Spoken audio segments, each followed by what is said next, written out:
Ah, yes, summertime is on the way, my friends, and of course, summertime comes camps. There's zoo camp and horse camp and Y camp, but did you know there's also a very special camp for kids with autism? We're going to explain that and give you a little sneak peek when we come right back, live and local from Lexington.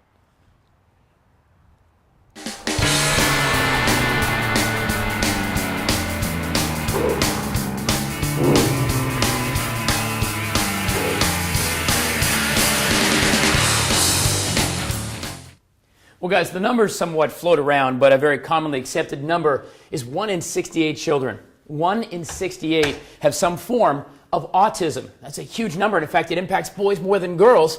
So here during Autism Awareness Month, which is April, we decided to come out to Camp Talk, which is a summertime day camp for kids who have autism. Miss Carissa Cockrell, you are not only a co-founder, you're the director of the camp. That's Good morning. right. Good morning. So tell me about Camp Talk. Well, we're an inclusive social skills day camp for children on the autism spectrum.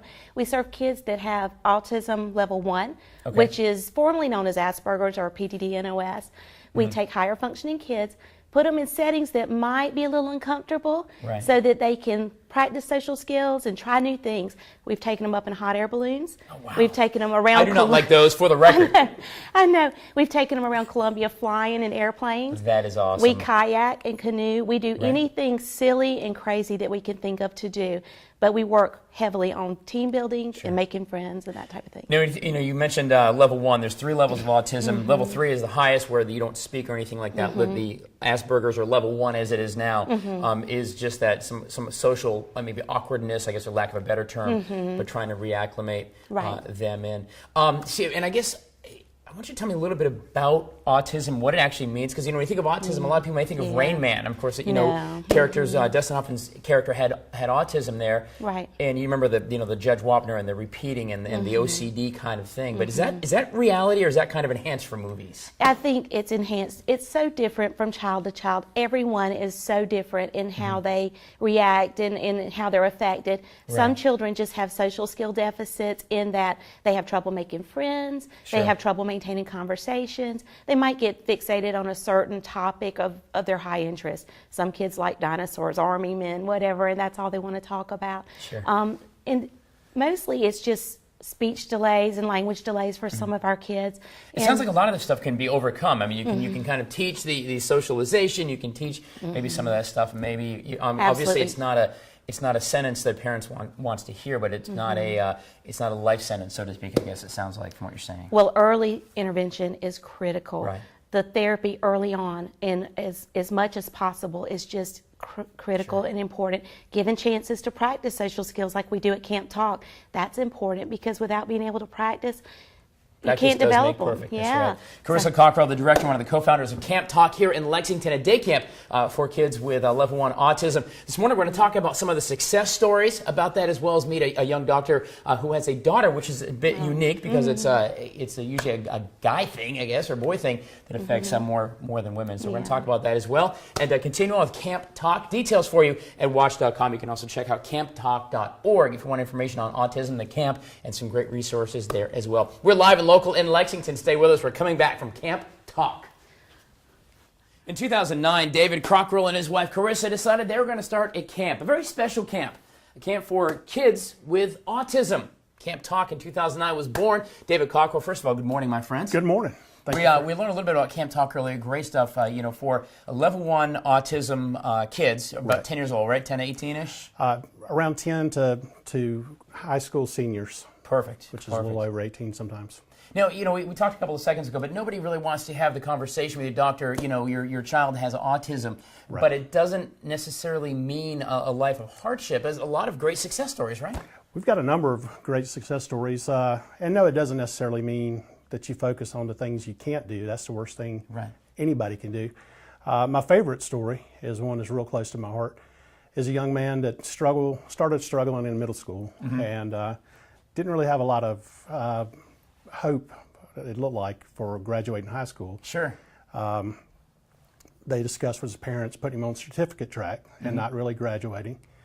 And instead, they got the services he needed. And he graduated in the top 2% of his high school class. That is fantastic. And went on to college. And he struggled to keep a 4.0 GPA, and That'd be times 2 when I graduated with, that's for sure.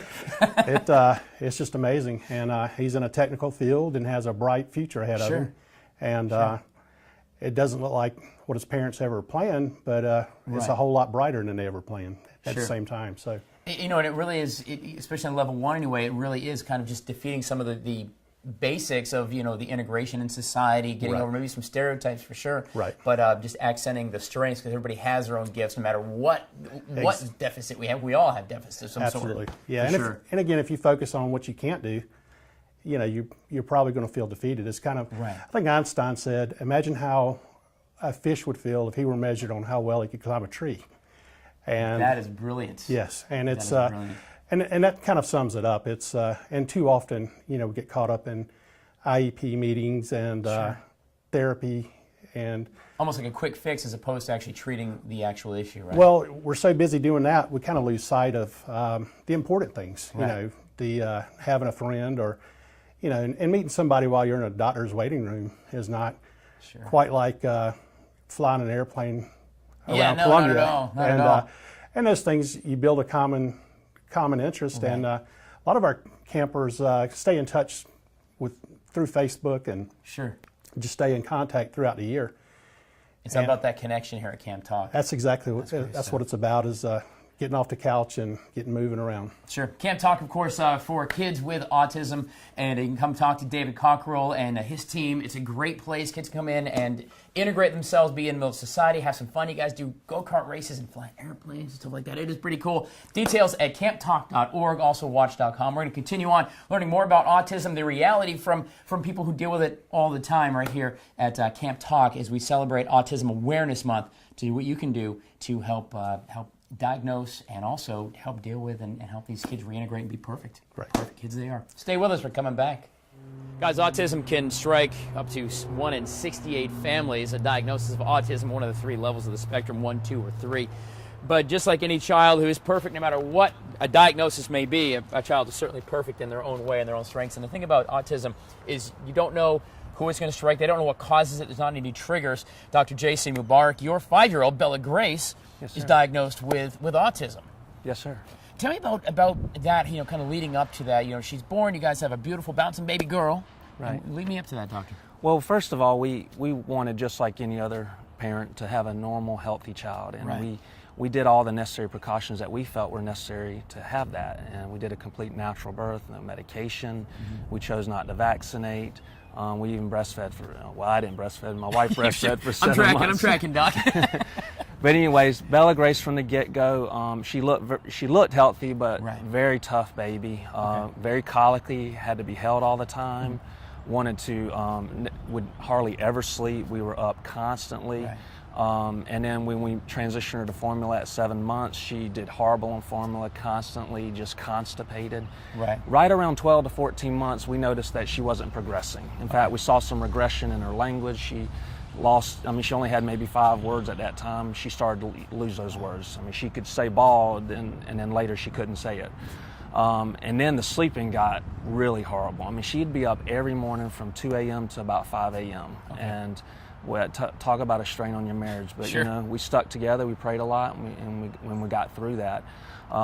Anyways, I have a chiropractic background, and with my education, we're taught how to look at metabolic testing, look at blood tests. And so I ordered blood tests on my daughter, and I noticed that she was fighting a virus. That's what the markers looked at.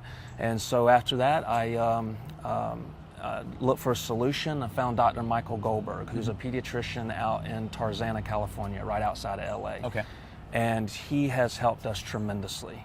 My daughter was completely nonverbal before we saw him, and now she's got several words to her language now. She sleeps through the night. Our marriage is doing much better. I just can't thank him enough. So.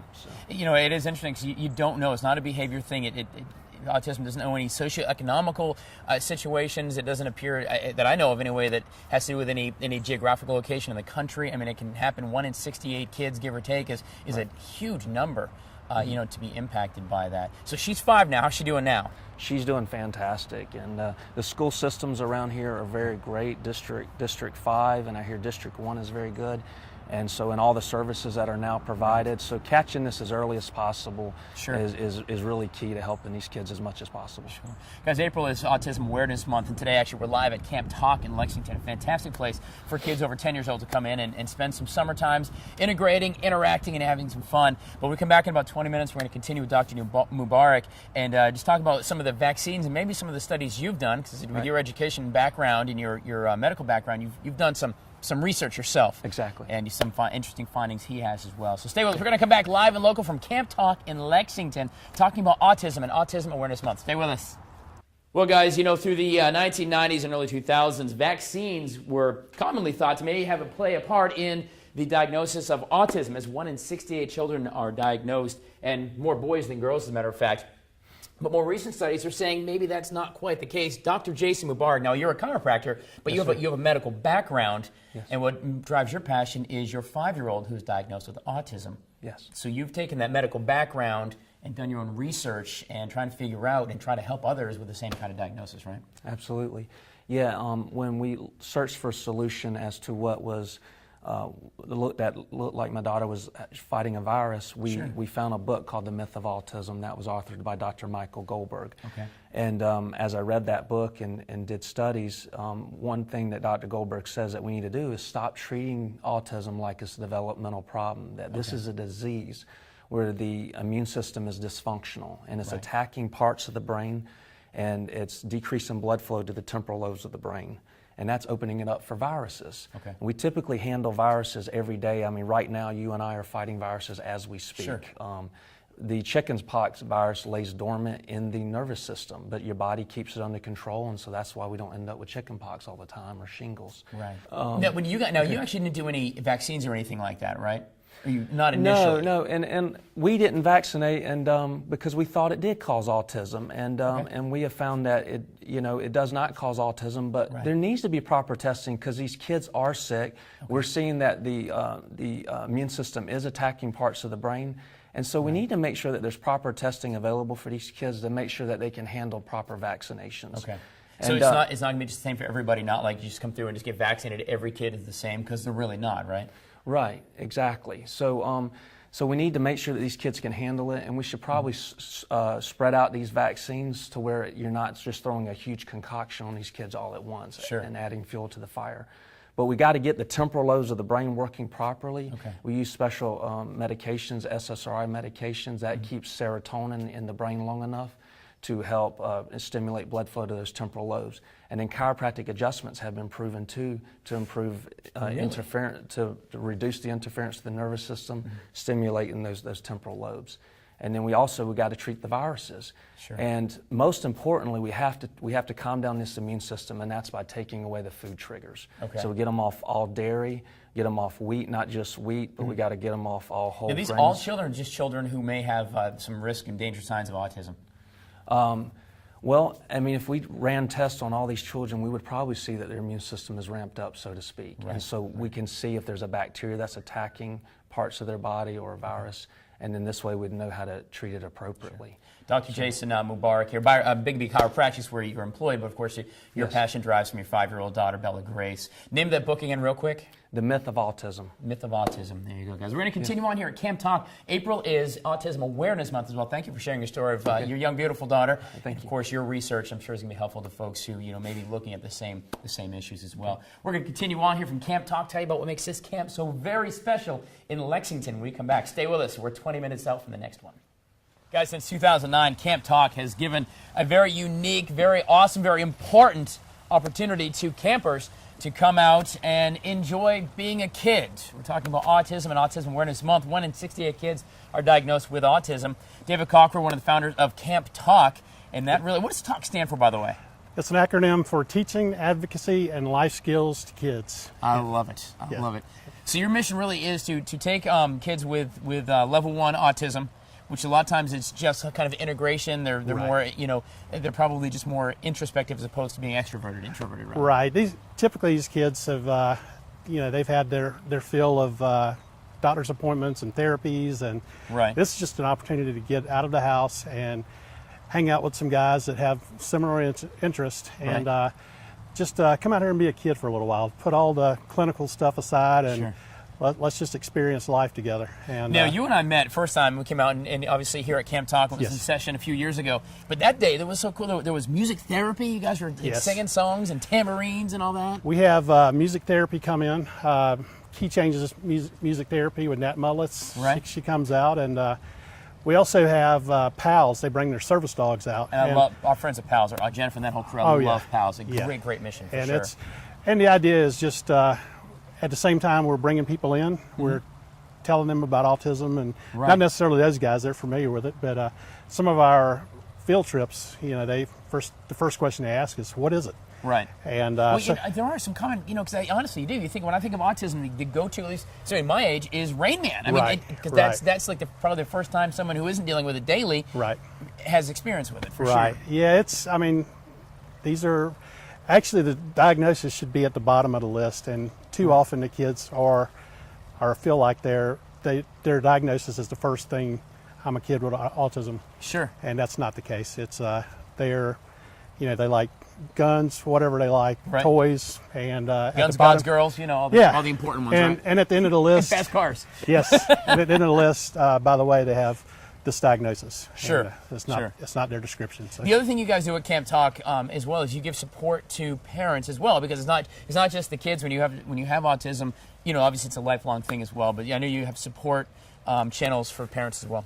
We do, and one of the neat offerings this year is there's going to be parent talk. So during the camp sessions, parents who are traveling to get here or just are available to do it, they're going to network and just kind of act as a support themselves.